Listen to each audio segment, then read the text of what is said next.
Alright, welcome back to the burlybuilds YouTube channel. Today we're working on my mom's 2007 Chevy Tahoe. The front end's making some noise as far as the suspension goes, and I checked it out a few weeks ago. It's got some sway bar bushings that need to be done and an upper ball joint, but we're just going to go ahead and service the whole suspension. We're going to do upper control arms, a lower ball joint, brakes, hubs. Did I already say upper control arm? Anyway, it doesn't really matter. We're going to do all of that stuff. We'll walk through it in this video. So yeah, stick around, like, subscribe. Thanks for joining.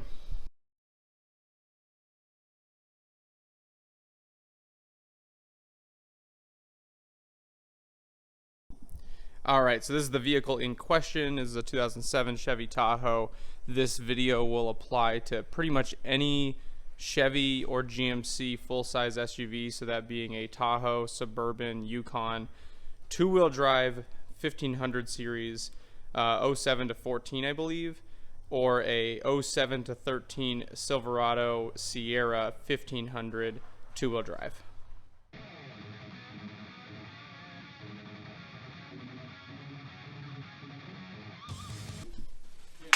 Okay, so after you get the vehicle jacked up, first step, pretty simple. You're just going to want to take the hubcap off. There's little provisions for prying it out.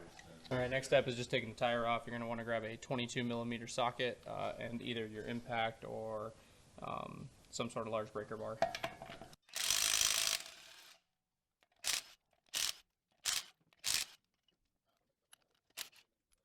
Some vehicles might have a locking lug nut, so just be aware of that.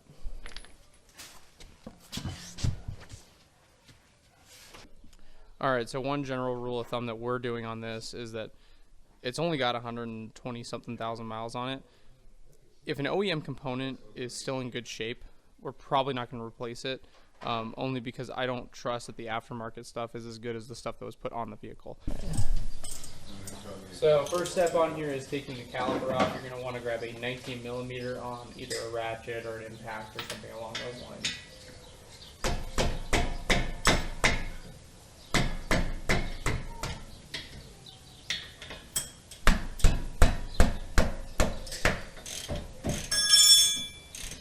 You gotta actually put your wrench in here, and then you can get this bolt out.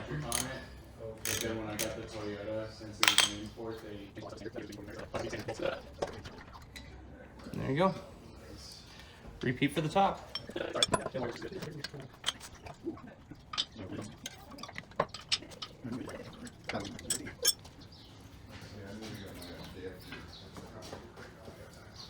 Just gonna set it up here on top of the control arm for now. Go get some baling wire and then we'll tie it up. Recommend checking your pads while you're doing this job. These ones are a little bit worn out. We knew that ahead of time, so we've ordered brakes. But yeah, definitely a good time to take a look at them. All right, next step is taking the caliper bracket off, which takes an 18mm. Most likely, if it's never been taken off from the factory, it's got Loctite on it. It's gonna be really hard to take out. Hopefully the prior person that worked on it, if they did it, also put Loctite on because it's a requirement. You definitely don't want these things coming loose, but it's going to make it really difficult to take off. If you can get a big impact in here, that's perfect. If not, good old-fashioned breaker bar works just fine. And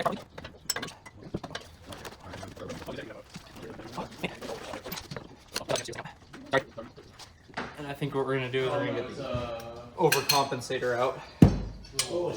This massive breaker bar. I gave him the bid for it.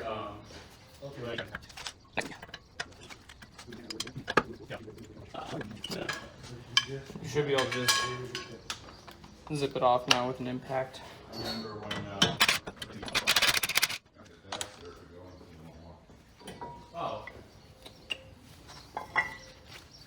Then I typically like to put my bolts back into where they came from, so I don't lose them.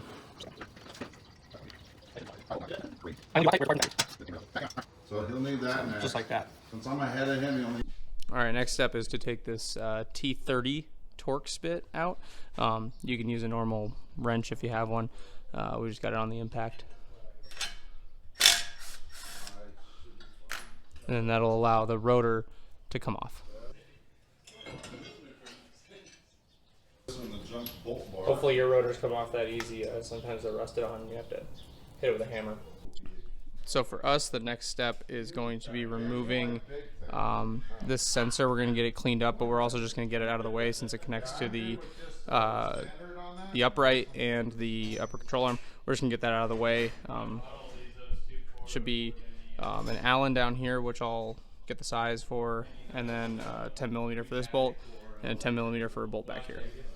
When you go to take the sensor off, you're going to need a 5 millimeter Allen key. We've got a T-handle. You could probably use almost any Allen wrench to take that one out, and then you'll want a 10 millimeter just drive. You could use a regular box end wrench or a ratchet like this to take off this bolt and this bolt up here.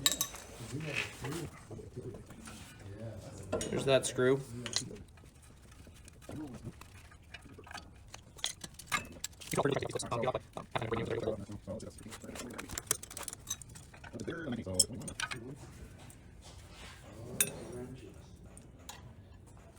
Get that out of the way.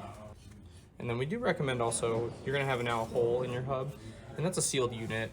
It's got lubrication in there, but you want to keep dirt out, so we recommend putting a shop towel or something like that into that little hole where you pull the sensor out. Before you get too deep into the project, you're also going to want to mark your alignment cams if you're pulling the upper control arm, because unless you have the capability to do an alignment in your driveway, you're going to want to know exactly where those were so you can get it pretty close to where it was. Because if you don't, you're going to be all over the road trying to go to the alignment shop. This will at least allow you to put it back in the same spot and get to the alignment shop. All right, you can see we've marked there for the alignment.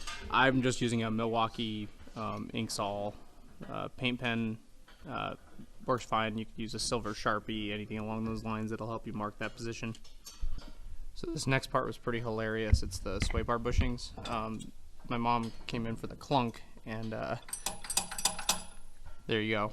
They exited the chat. So next step is just taking that off, getting that out of the way. All right, so for taking the sway bar end links off, you're gonna need 15 millimeter. You're gonna need a wrench and a ratchet or an impact of some sort. There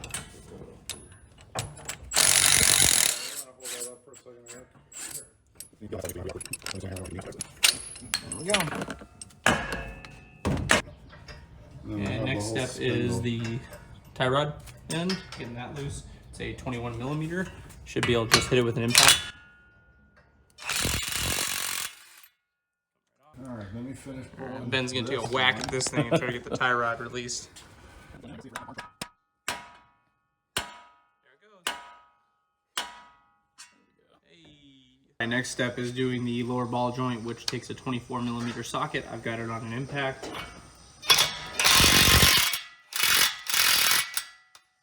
And you just want to get it loose, like that, so you can break the ball joint loose first and it doesn't come falling off of there.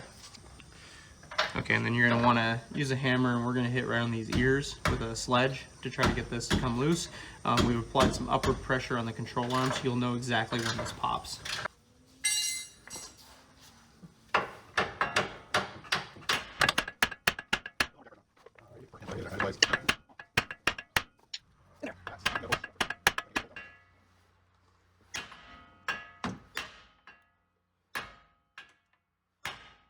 There it goes. See?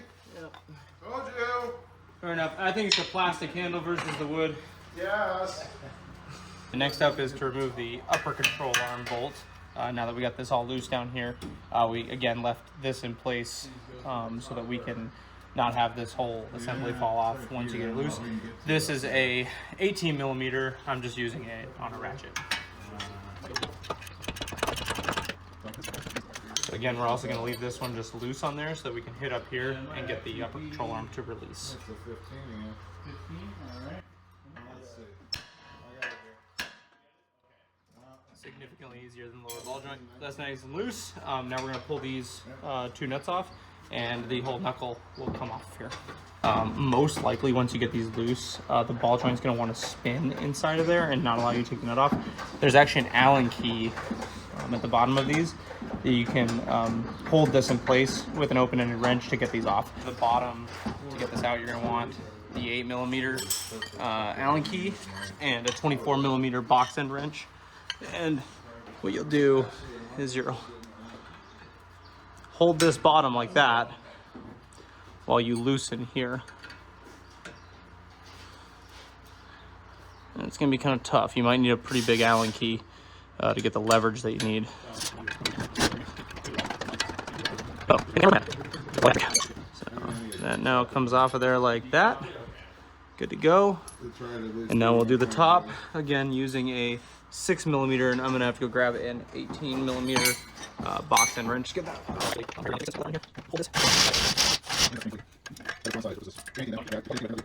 Hold this. You're gonna want to hold up on this because otherwise it's gonna drop out. Thread that nut the rest of the way off.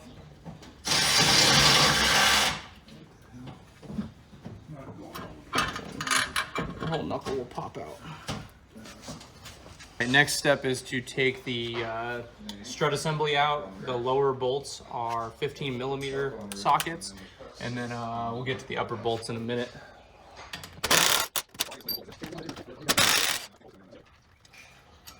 All right, lower bolts out. Move on to the uppers. All right, so from the top, you should be able to get a 19mm socket and an impact on the nuts and get them out of there. At least on the driver's side you can access it. The passenger side might be a little more difficult.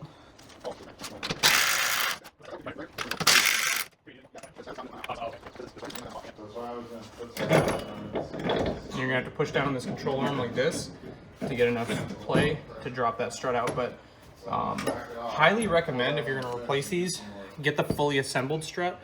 We bought a fully assembled one. You can buy just the shock without the actual coil on it, but I've heard these are a nightmare to get apart and replace. All right, next step is taking the upper control arms off.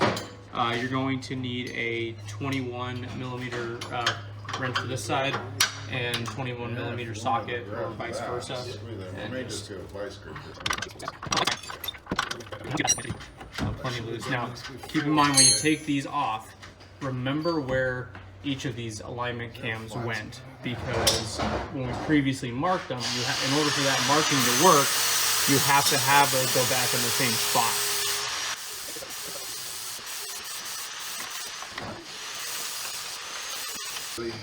Push hard. Now we just wiggle this and try to get the alignment cam out. Remember, keeping it in the same spot that you pulled it out on. Alright, now I gotta count.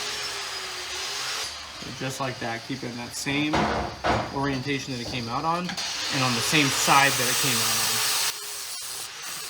And then the separate control arm should just wedge out like so.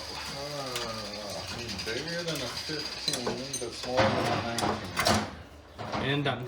One other challenge that we're facing is getting this lower ball joint out, so it's swedged in there, so you actually have to cut this ring off and then press it out. The other side was giving us some real trouble, so the other guys are trying to figure that out. They're cutting it. They're going to put... we pulled the entire control arm out, and we've got it in the press. So while they're figuring that out, going to work on the tie rod, and then hopefully we can get this out of there, we can get the new one pressed in, and be good to go. So for the tie rod, you need a 24mm box end, and then we're using a pipe wrench to hold it still. So 2 people makes it much easier. Get it tight enough. There we go, and that'll allow you to get the nut loose.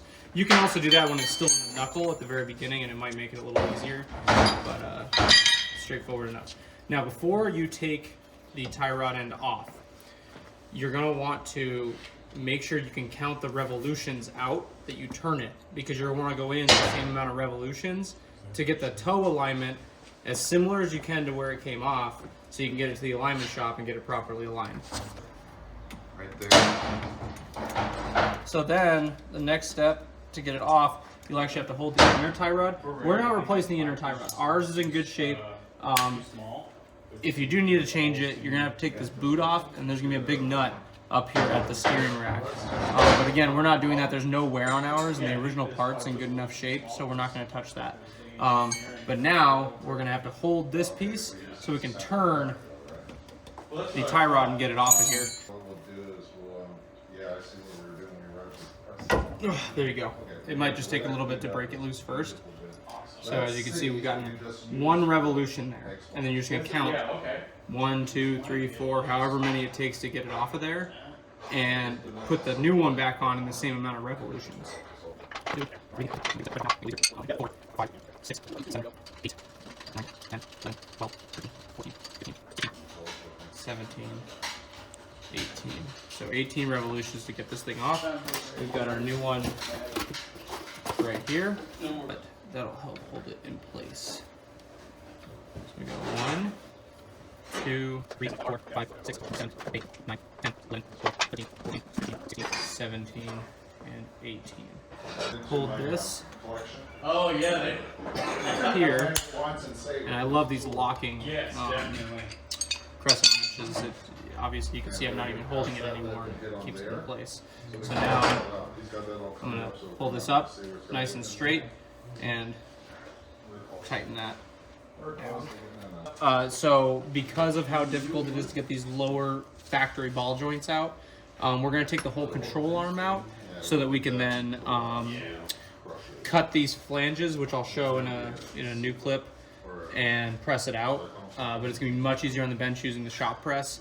So what I would say is if you're not super familiar or have these tools available to you, like the shop press, what I would recommend is just buying the entire lower control arm instead of just buying the ball joint. It is a little bit more expensive, but then you can simply unbolt this and rebolt it back in.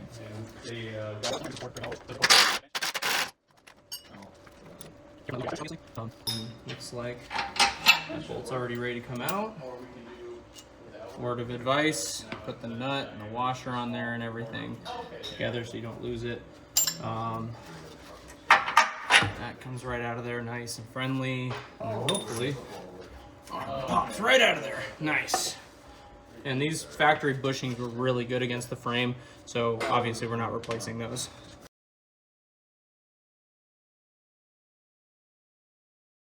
These are swedged in, and they have this this ring around it that you actually have to cut off and grind down and then press it out of the joint. That's why I would recommend, if you don't have a press and tools like this, to just buy the entire control arm assembly already done and just install that. But we're saving some money by doing this.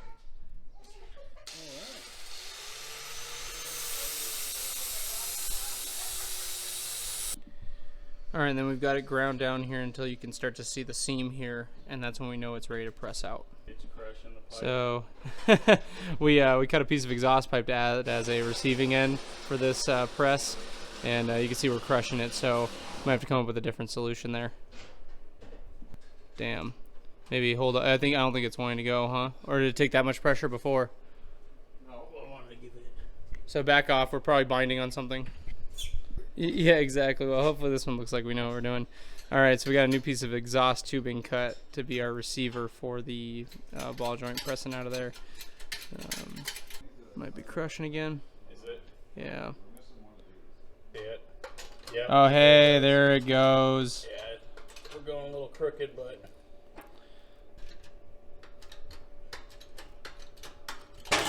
There we go. Sweet.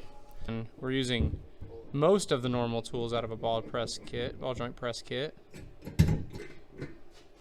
All right. There we go. Yep, Now there we're she goes. slipping Sending it home. in.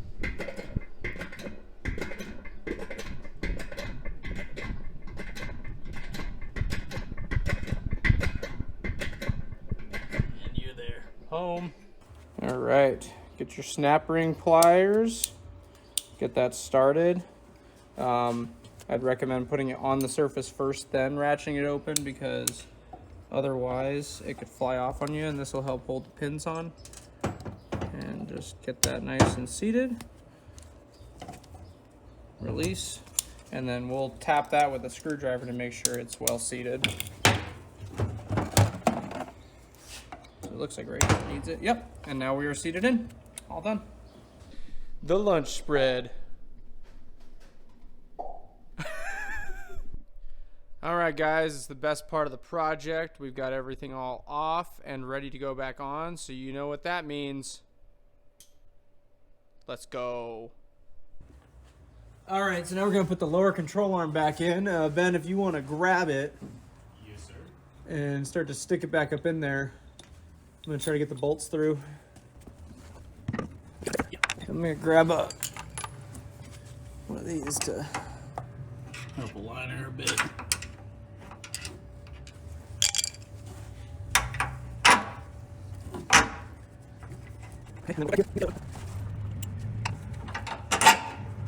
That one's all the way through, and that should allow this one to come all the way through. Yep. Get some nuts loosely put on there.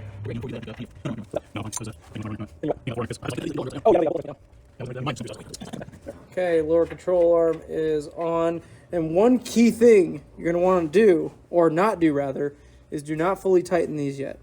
You want to make sure that both of your control arm pivots, you can get them snug but not tight. You want to make sure you get the whole vehicle on the ground at ride height and then tighten them up. Otherwise, you can cause a risk of binding up the bushings and ripping them prematurely.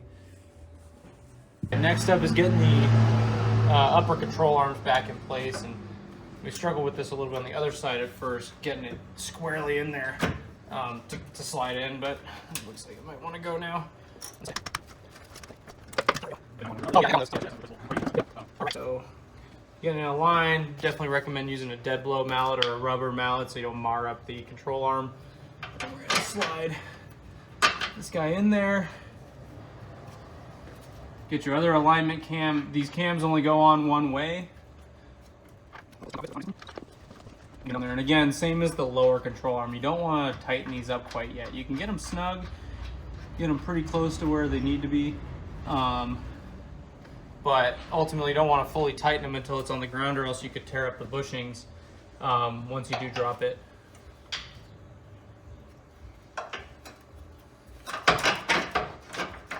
Alright, get your alignment cam going. Alright, so as we talked about before, got the upper control arm bolts in. They are snug but not tight. One of the hardest parts was getting, I don't know if you guys can see it very well in this video, but there's a little pin right here. That was kind of a pain to get in there and also get the nut on at the same time. So what I did was I got the alignment cam on that pin and up against the frame first, and then stuck the bolt through, and just a lot of wiggling, and it made through. So yeah, those are just tightened down snug. Again, I think the top is 21 millimeter on both sides. The bottom uses an 18 on the bolt side and a 24 on the nut side, and these are also snug, but everything can still move freely until we get it on the ground. Next up is putting the strut in there, and this is kind of a two-person job. At least it makes it a heck of a lot easier. So the first person is going to lift the strut up in, and then I'm going to go on top and get the nuts started to hold it in place.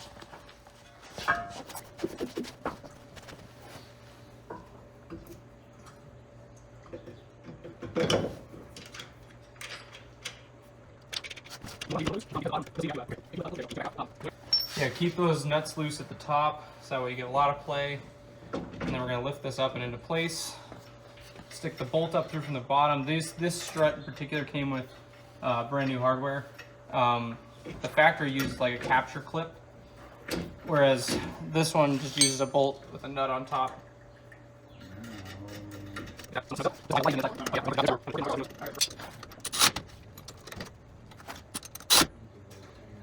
know, that's so cool, because at first I was looking up.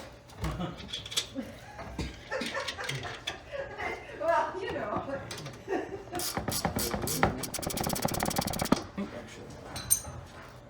I gotta go more. I didn't get Tyler, because what you want to do is not put stuff on the hose.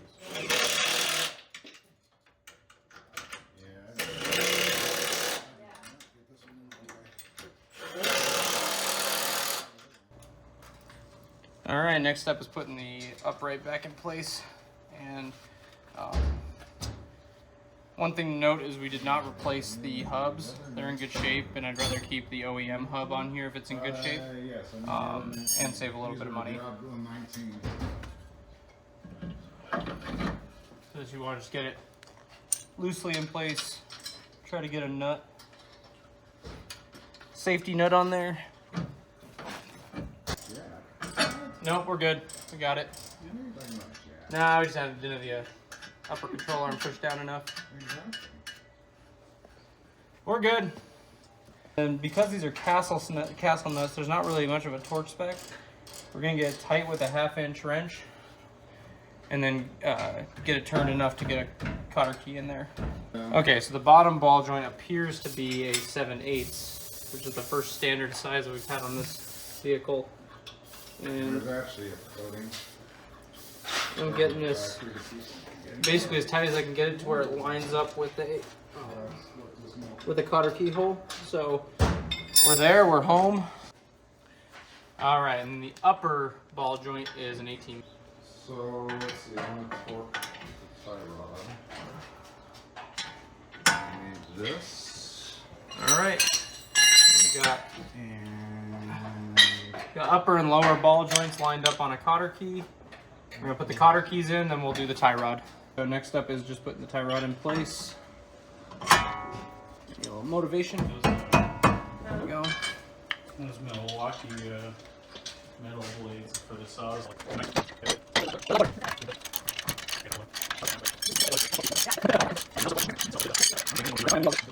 Let's tell us we're getting tired of this. I think that's a weapon. It could be, yeah, it doubles as one. This is my tire iron. And you get out of the car. Yeah, right? When that guy cut you off in road rage. Yeah. Well, when I bought, way back when I worked at Goodyear and I bought the impact gun. I don't remember. Okay, next step is just to put the reroute this and install it here, and then put it back into the hub after giving it a nice clean.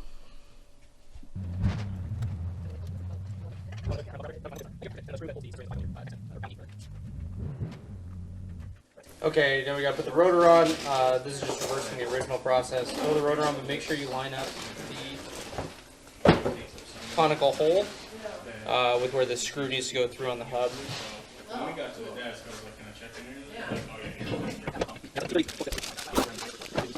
all the way wrapped around. Okay, the next step is installing the caliper bracket. This is probably the most critical as far as a torque spec and Loctite goes. So the OE spec states, I think it's a yellow special GM Loctite, but it's the equivalent of red Loctite.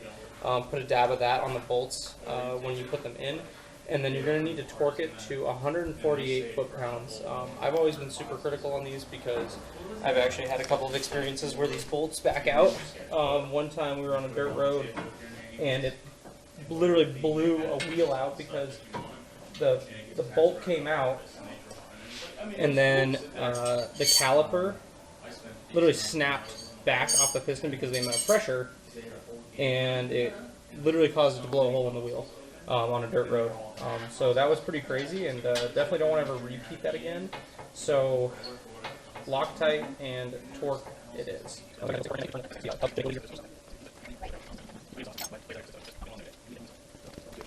Turn this. Probably easier if I went with the steering wheel. All right. There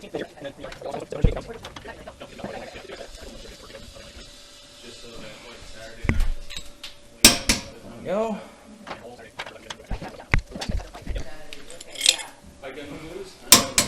Done. So before we mount the caliper and put the pads in and all that stuff, one critical step that gets missed oftentimes is lubricating the slide pins. Really easy to pull out. Throw some fresh lubricant on there. You're going to want to use something like a synthetic lubricant that's made for calipers. Alright, that's all done.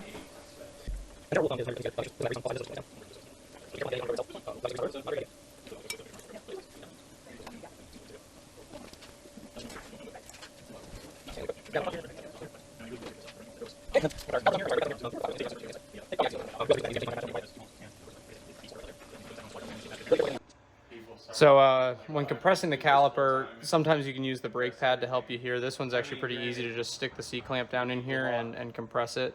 The one thing to be mindful of is that your master cylinder, if you have too much fluid in there, this is going to push fluid back up in there, so make sure it doesn't overflow.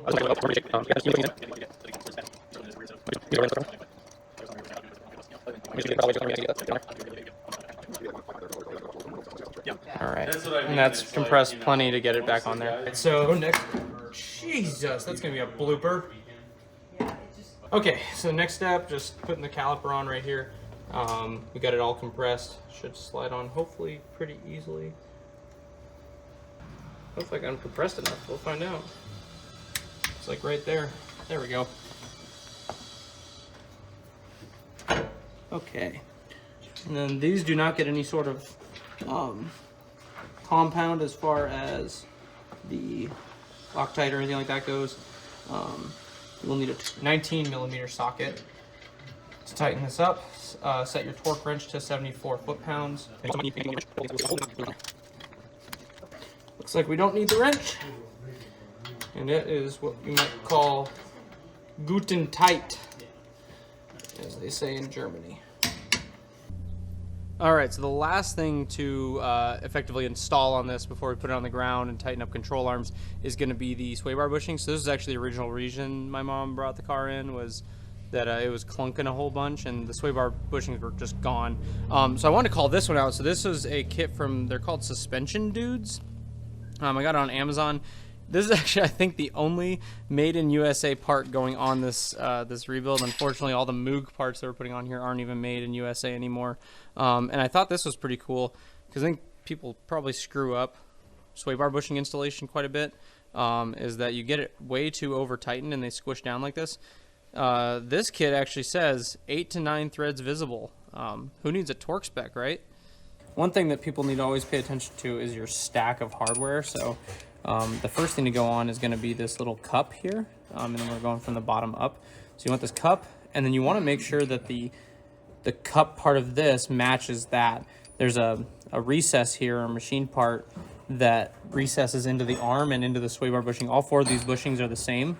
And then this will go up through here, and now the next step is get this next bushing on here, again facing down with the recess so it goes into the arm. And then we're going to want to get the spacer on there. And get the next bushing on there. Okay. So it's just really difficult to get this in between here. It's a nice and tight fit, which is good. I wonder if, like, right here, if you could, yeah, like that. You get some leverage up there. Perfect. Yep, that's it. We're in. Okay. Yep. Yep, we're lined up. Push that all the way through. Enough to get the last bushing, again, remembering the orientation. Okay, and now we're going to do the Suspension Dudes torque spec of 8 to 9 threads exposed.